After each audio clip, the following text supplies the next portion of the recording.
Club foot মানে পাটা জন্মগত বেঁকা থাকতে পারে। এই যে দেখতে পাই একটা পা নর্মাল আর একটা পা বেঁকে আছে, কিডনি শেপের মতো একটা ক্রিজ থাকে এর মাঝখানে। আর অ্যাঙ্কেলটা এরকম ইকুয়াইনাস পজিশন, মানে এরকম বেঁকে থাকে, খুব ডিফিকাল্ট। জন্মগত এটা হলে বাচ্চাদের প্লায়াবিলিটি থাকে, তখন কারেক্ট করা যায়, কিন্তু বড় বয়স হয়ে গেলে আস্তে আস্তে ফুটের যখন স্ট্রাকচারটা চেঞ্জ হতে থাকে, বোনগুলো চেঞ্জ হতে থাকে, তখন এরকম রয়ে গেলে সারা জীবনের জন্য সে এরকমভাবেই হাঁটবে। আস্তে আস্তে অনেক দেখা দেয়, আর্থ্রাইটিস দেখা দেয়, ওয়াকিংয়ে প্রবলেম দেখা দেয়, আনইউজুয়াল শেপ, ফুট ইনফেকশনস হতে পারে। এটা একটা সোশ্যাল স্টিগমা হয়ে যেতে পারে। এই জন্য এদেরকে আমরা জন্মর পর থেকেই ট্রিটমেন্টের জন্য উৎসাহ করি। আমাদেরকে রেফার করে গাইনোকোলজিস্ট বা অবস্টেট্রিশিয়ান।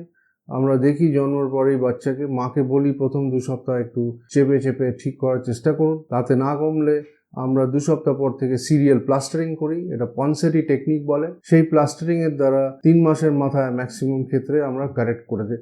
ওকে একটা জুতো পরিয়ে দিতে পারি রাত্রে, নাইট স্প্লিন্ট, আর সকালবেলা এমনি জুতো। আর এটা করতে করতে পেশেন্ট যখন ভালো হয়ে যায়, হাঁটতে পারে,